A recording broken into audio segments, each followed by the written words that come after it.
On prend un mot, on le débarrasse de ses voyelles, et en fait, on pourrait presque dire de la culture grecque, puisque c'est quand même ces Y qui nous ont inventé les voyelles. C'est une invitation aux anagrammes. De ne pas mettre les voyelles dans un mot, c'est une invitation aux anagrammes. Pourquoi? Parce qu'on regarde le mot, on regarde les consonnes, et on se dit, tiens, si c'est un A, c'est ça, si c'est un O, c'est ça, c'est incroyable ce qu'on peut écrire comme chose avec ces quelques consonnes qui se présentent. En plus, ça vous permet de faire d'inverser la place des consonnes et vous balancer une couche de petites voyelles où vous en avez envie. Et alors, d'un seul coup, vous avez là toute l'origine des mots sont bavards. Les mots, à ce moment-là, deviennent bavards.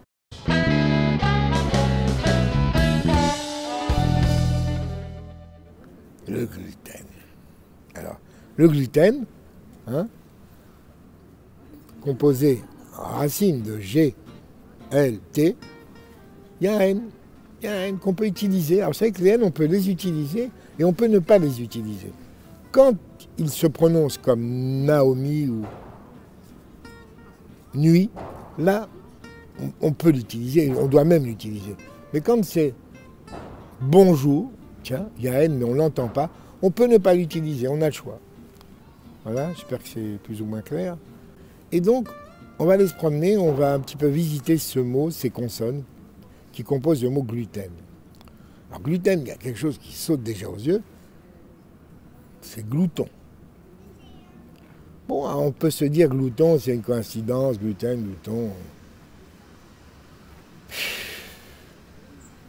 Il y a un mot qui me vient à l'esprit, c'est galant. Mais nous le visiterons plus tard, plus subtil. Alors, glouton, bien entendu, ça vous renvoie tout de suite au mot gueuleton.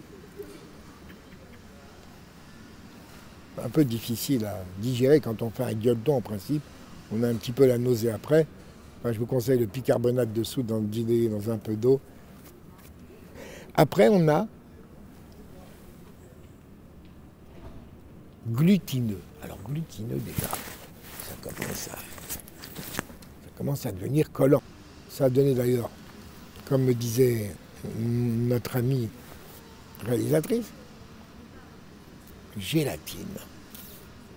Gélatine, ça a donné aussi un bon pâté qu'on aime bien aussi, que j'affectionne d'ailleurs, c'est la galantine. C'est une espèce de pâté avec de la gelée dessus, c'est ça, non?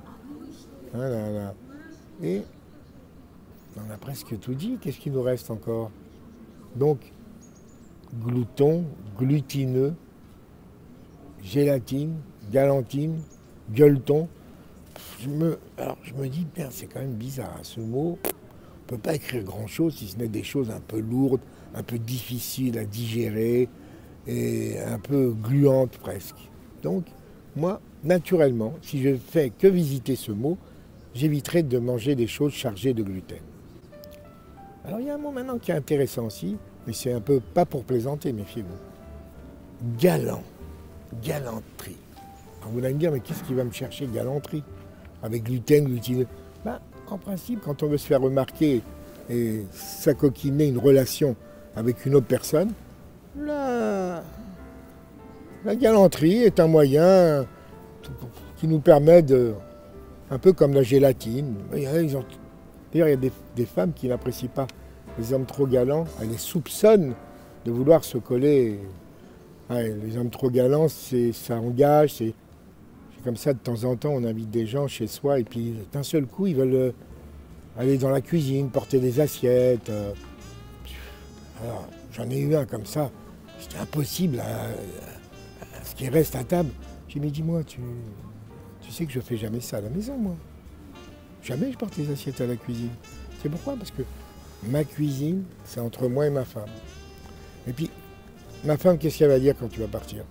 Oh là là, il est sympa, qu'est-ce qu'il est galant, t'as vu comment il m'a emmené les assiettes? Alors je lui dis, tu sais, je pense pas que je vais te inviter très prochainement.